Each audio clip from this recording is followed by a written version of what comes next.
D.I.Y. Renaissance video series presents the making of steampunk goggles. Hello. In this video we'll be making a pair of steampunk goggles out of a pair of dull juice bottles, some tinner rivets, a buckle, and some leather. We'll also be using some plastic compatible spray paint and metallic and bronze colors, as well as some leather dye. Thank you for joining me on this adventure. Before we begin, I would like to talk about safety. When working on these projects, it is important to wear eye protection, especially around power tools. Dremel tools spin at high speeds and create small bits of flying debris and dust. Please wear a dust mask and eye protection. When using knives or other sharp tools, please cut away from yourself.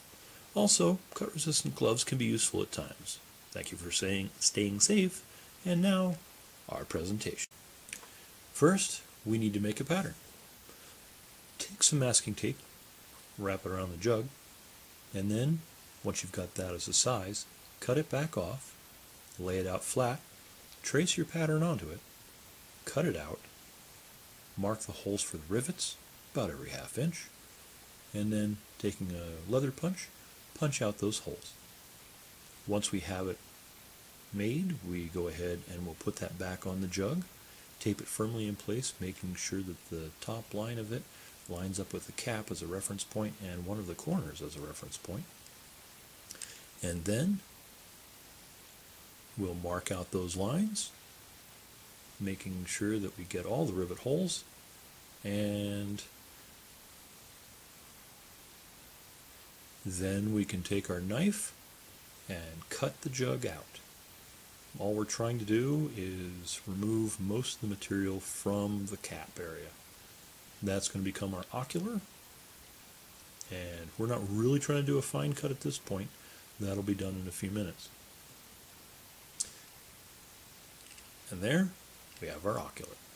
Next thing we need to do is fine cut.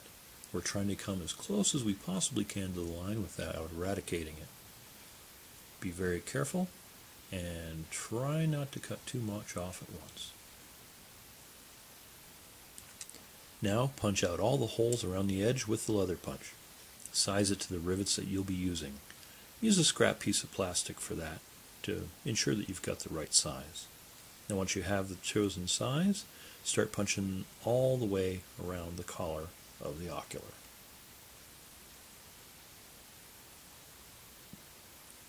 Now we'll be cutting out most of the material in the cap in order to make the eye hole.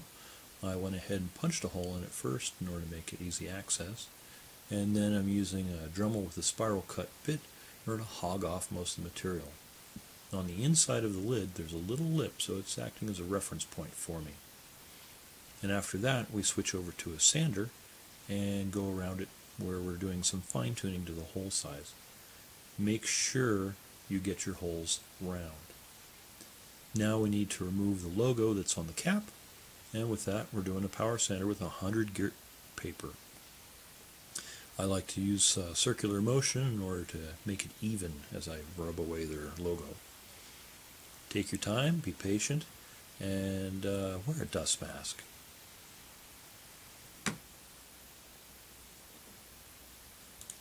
Here we've switched over to 220 grit sandpaper.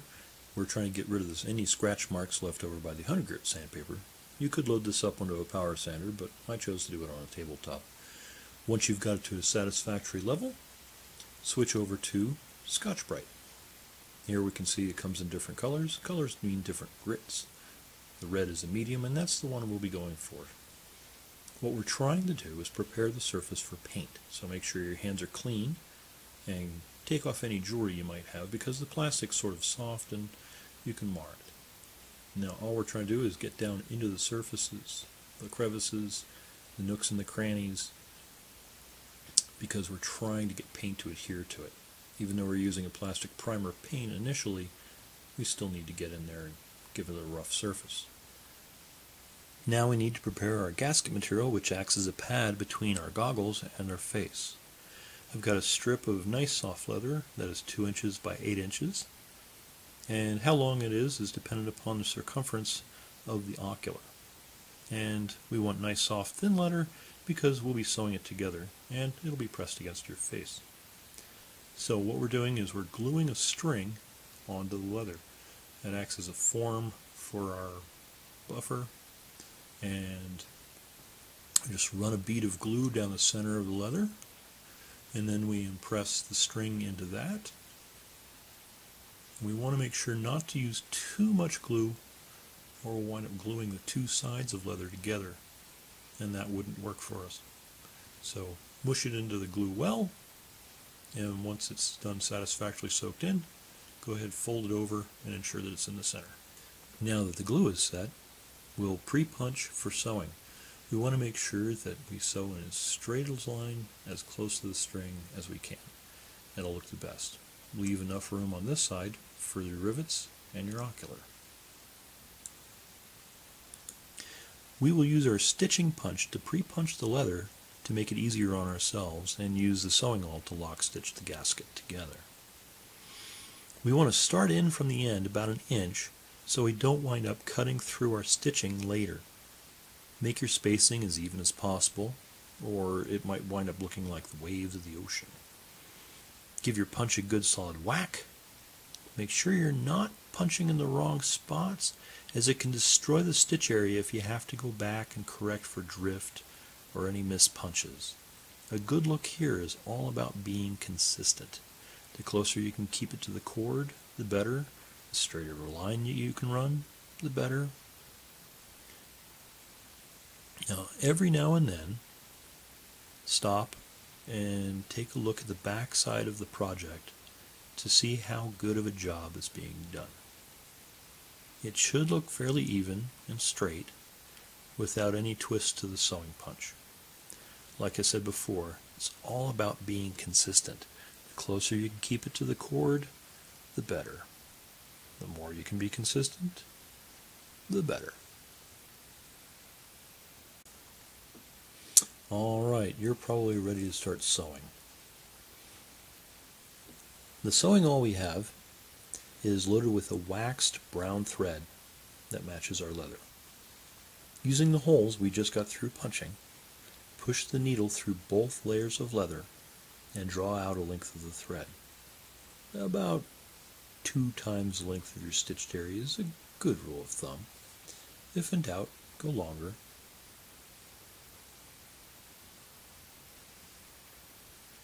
And once again, the main thing here is to be consistent as you do it.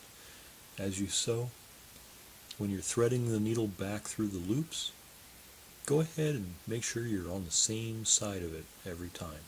You'll see what I mean here after a while. But that consistency will make your threads line up. And so now that you've got it through and you've got your thread pulled out, go ahead and go to the next hole, push it through, and don't stab yourself. And as you pull it back, you'll notice that there's a little loop of thread that shows up on one side of the needle. Go ahead and tuck the end of your thread through that loop. And then as you pull back, you'll see that there's a little sort of almost a knot that's formed. It's just where the thread crosses over. Go ahead and ensure that that little almost knot gets pulled into the center between the layers. You don't want anybody looking at that. Then just go to the next hole, push it through,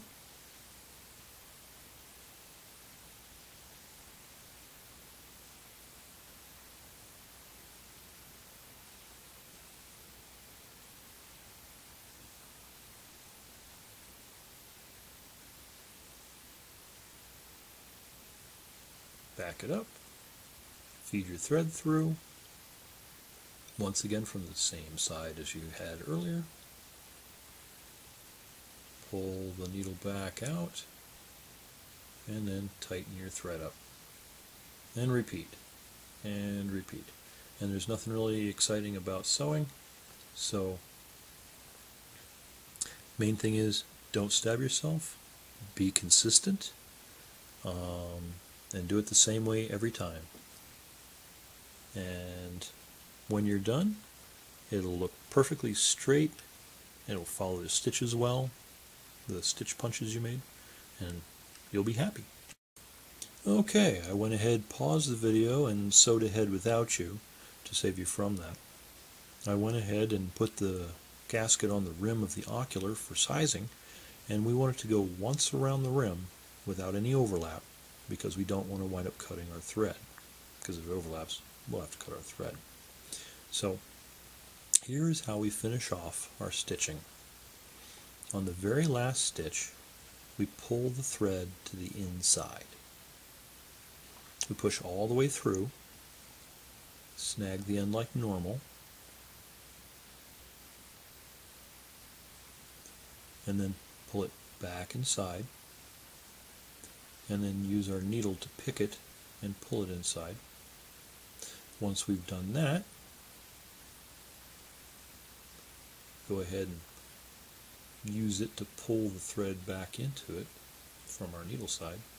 Go ahead and clip off the thread and use the needles to pick and pry it in. Once you've got it all inside, just give it a couple of overhand knots.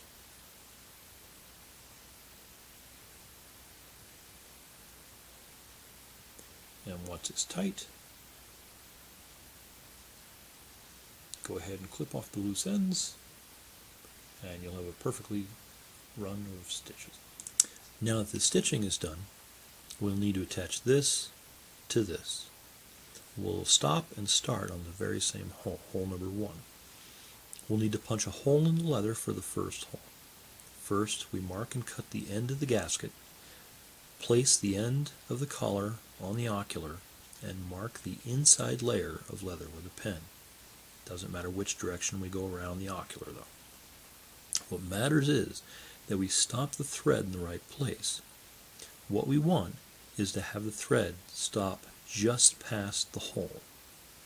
Guess where the rivet head will be, and make sure the leather continues beyond the rivet.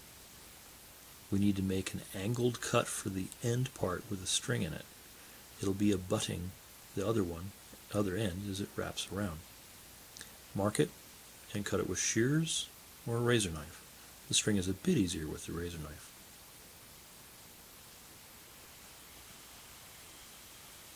Now, put it back on the ocular and position it for the first hole.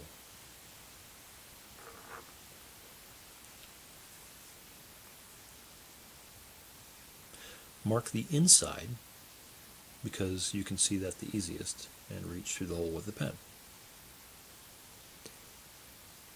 Take it off and punch the hole with the smallest punch that fits the rivets you're using.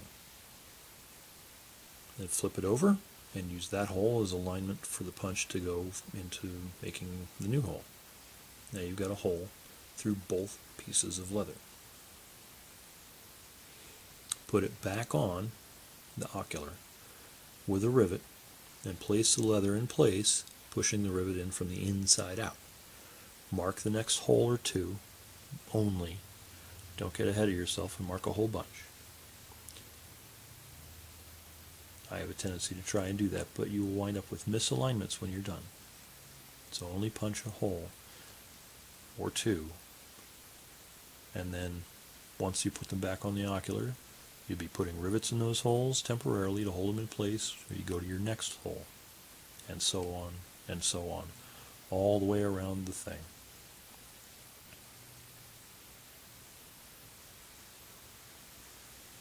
Now I have to stress, take your time about it and do a good job.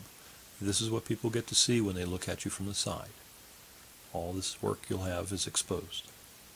And you can show it off with pride when you've done a good job. I'm going to go ahead and do this off camera. I've gone ahead and marked, punched, and installed the leather with temporary rivets all the way around. The first rivet needs to be longer as it's going to be going through more leather. Other than that, they're all the same. Assemble the ends with the rivet. Now we'll mark and cut the gasket to its final length. The hole's already punched. Just once you've wrapped it around, make sure the ends abut, and where they cross over, mark it, then cut it. Here we're making a strap that goes on at the temple piece. You can see that the square piece of hardware is trapped in the leather, and you want to punch a hole close enough to the strap to trap it, but not overlap it. If you do that, then it won't work right.